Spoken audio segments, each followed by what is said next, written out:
Kaya magtulungan po tayo, no? Upang maging maayos itong ating bayan, no? Ayan.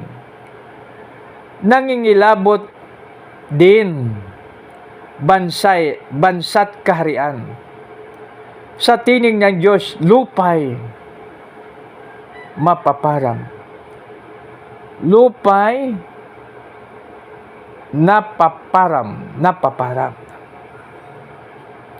So dito mga kapatid, gagawa po tayo na hindi magalit si Lord sa atin. Na mas smile siya, no? Tulad ng isang ina at saka ama, no? Ng tahanan. Na pag makagawa ng mabuti ang kanilang manang, siyempre sila nakangiti, no? Tapos halimbawa yung mga officials po natin na kinasiya ng Diyos para maging official natin, mamahala sa atin, nakatingin yan pag gumawa tayo ng mabuti, no? Halimbawa sa isang barangay, halimbawa iikot ang ama ng barangay, no? O kaya ina ng barangay. Pagkakita niya na halimbawa lumabas si kapitan, ang ating kagalang-galang na kapitan lumabas, umikot, no? Sa kanyang pag-ikot may nakita sa isang ginang na may dalang aso na mayroong daspa na dala at mayroong walay. So siyempre mapangiti po ang ating barangay kapitan. Ang kagalang-galang na barangay kapitan at kagalang-galang na mga kagawad na in charge sa kalinisan ay tuwang-tuwa pag makita nila yan. Ha? Kaya napakaganda. Na? So tuloy tayo. Nasa atin ang Diyos na makapangyarihan. Kaya makibigan, wag po tayong ma-stress. Then nasa atin ang Diyos na makapangyarihan. No? Kaya no need to worry. No? Ayan. Ang Diyos ni Jacob na ating kanlungan, no? Inulit siya, no? Sa 1 kasi linagay kanlungan, si Lord ating kanlungan. Ano man ang kanyang ginagawa sa lupa, sapat ng pagmasdan. At ikay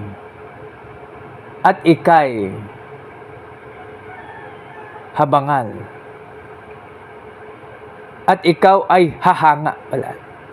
Ano man ang kanyang ginagawa sa lupa, sapat ng pagmasdan, at ikay hahanga. Maging pagbabaka ay nagpatitigil. Sibat at palasoy, madaling sirain. Baluting sanggalang ng ay kanyang tupukin. So, ibig sabihin, mga kaibigan, makapangyarihan ng ating Panginoon. No? Lahat na wala pang mga imbensyon ang tao na makasira. So, tuloy po tayo. No? So, dito, no? Sinasabi niya, ihinto ang labanan. Ako ang Diyos, dapat ninyong malaman. Kataas-taasan sa lahat ng bansa, sa buong sanlibutan, pinakadakila. Nasa atin ang Diyos na makapangyarihan. Ang Diyos ni Jacob na ating kanlungan. No? So, 3 beses, makaibigan, na minisyon ang kanlungan. So, yan, no? So, bago tayo simula natin sa uno muna, tapos natin, no? So, mga salmo, mga awit 46, ang Diyos ay sumasa atin. Ang Diyos ang ating lakas at kanlungan at handang saklulo kung may kaguluhan. Di dapat matakot. Di dapat matakot. Mundo'y mayanigman. Kahit nasa dagat ang bundok matangay. Kahit na mangalit yaong karagatan at ang burol mayanig mangimbal. May ilog na galak sa bayan ng Diyos, sa banal na templo ligaya ang dulot. Ang tahanan ay lungsod na masisira. Ito ang na di masisira. Ito ang tahanan ng Diyos na dakila. Mula sa umaga ay kanyang alaga. Nangingilabot din bansa't kaharian. Sa tining ng Diyos, lupay mapaparam. na sa atin ang Diyos na makapangyarihan. Tuloy po tayo mga kaibigan. Basahin natin ang buong kapitulo ng mga awit 46. Ang Diyos ni Jacob na ating kanlungan, anuman ang kanyang ginawa sa lupa, sapat ng pagmasdan at ikay hahanga. No, yan, grabe ang creation ni Lord. No? Maging pagbabaka ay napatigil. Sibat at palasyo'y madaling sirain. Baluting sanggalang ay kayang tupukin. Sinabi niya, ihinto ang labanan. Ako ang Diyos, dapat ninyong malaman.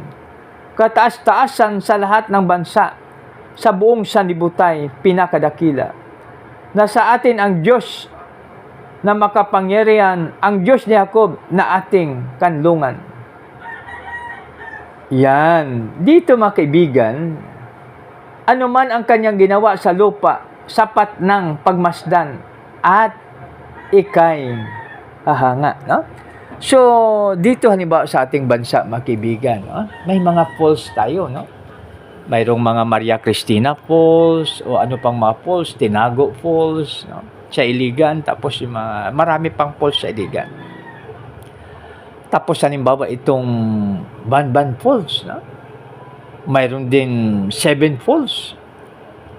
So dito palang makibigan yung falls, no? Tapos sa Bailin, no? Marami ring falls. So dito mga kaibigan sa mga falls na ito, no? Yung nature, no? Kahanga-hanga. So yung nature na yan na ating nakikita. So, napakalaking sa atin tulong, no? So, biro mo yan. Sino makagawa ng dagat na mayroon siyang pundasyon, mayroon ding pagitan? Sino ang pwedeng gumawa ng... So, subalit mayroong mga gumawa ng, yung kanal. Kanal lang pwedeng gagawin ng tao, kanal. From ilog na natural, hindi kaya ng tao. Dagat, ilog, o kung ano pa man, no? Dahil si Lord lang ang pwedeng gumawa. Pagmasdan natin, hanga tayo. No? Makita natin sa social media, makita natin sa TV, no? Na pinapalabas yung mga 7 wonders of the world. No? Wonders of the world. No? Yung Banawe Rice Terraces. No? Yan, tingnan natin. No? Ang Banawe Rice Terraces po pala ay dahilan sa unity ng tao. Kaya nagawa, ibig sabihin may kooperatiba na noon pa, no? Sa panahon, no? Yung pre-colonial period. So yan mga kaibigan, no? So sa ngayon, ang isa sa mga dapat nating hingaan ay yung buhay, no? Yung mga nature, no? Yung nakalagay sa kalangitan, no? So, ano man ang gagawin natin, lalabas ang buwan pag wala ang ulap sa gabi. Sa araw naman, lalabas ang araw. Ano man gagawin natin, ano mangyari, no? So, mga tanda sila na mayroong Diyos.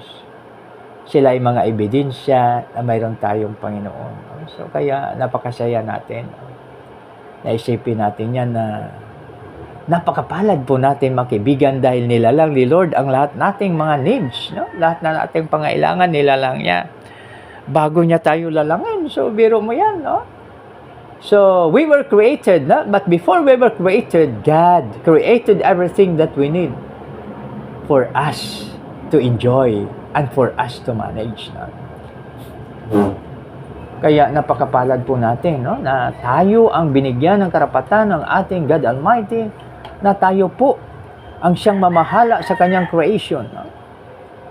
So, di ba? Napakaganda, no? So, ano ba? Yung bukal. No? Alam mo, ang bukal, makibigan, mayroon pong bukal doon sa pagpapala niyo abang lingkod, no? So, ang ginagawa na ni Tatay Bakin doon ay, sabi niya, walang pwedeng pumutol ng kahoy dito sa gilid ng bukal, no? Siyempre nag-isip-isip tayo kung ano. So ngayon, mayroong pumutol, pinagalitan niya. Tama naman, no?